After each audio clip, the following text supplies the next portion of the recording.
সন্দীপের পরিবেশ আর এখানকার পরিবেশ তো মোটামুটি যা দেখলাম, ঢাকাও আমি ছিলাম, ঢাকাতেও দেখেছি নির্বাচন করে সরকার যেমন বর্তমান সরকার যেমন নির্বাচনের জন্য বদ্ধপরিকর, তারা নির্বাচিত সরকারের কাছে ইয়েদের প্রতিনিধির কাছে ক্ষমতা হস্তান্তর করার জন্য চেষ্টা।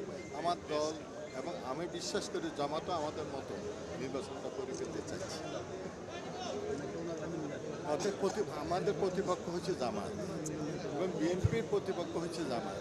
তো আমরা যেহেতু দুইটা বড় দলই নির্বাচন করার জন্য আমরা উঠে পড়ে লেগেছি, আমরা নিশ্চয়ই নির্বাচন সুষ্ঠু নির্বাচন হবে, কিন্তু আপনি কি প্রত্যাশা করছেন যে নির্বাচনটা আসলে কেমন হবে এবং আপনারা এখানে জয়ের ব্যাপারে কতটা আশাবাদী, আপনারা কতটা দল গুছিয়েছেন বা এই সব কিছু মিলিয়ে? আমি 100% জয়ের জন্য 100% আশাবাদী। কারণ হলো যেখানে 70% 80% আমার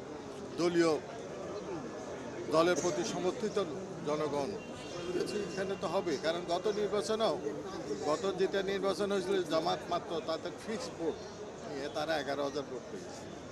হয়তো তারা এখন আর একটু বাড়বে, যেহেতু আরও শরিক দল তারা একত্রিত করেছে।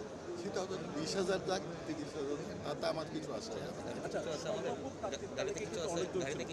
যেহেতু সেখানে একজনকে আপনাকে কিন্তু সেখানে নির্বাচন করবে, তো দলের মধ্যে কি কোনো কোন্দল হবে কিনা?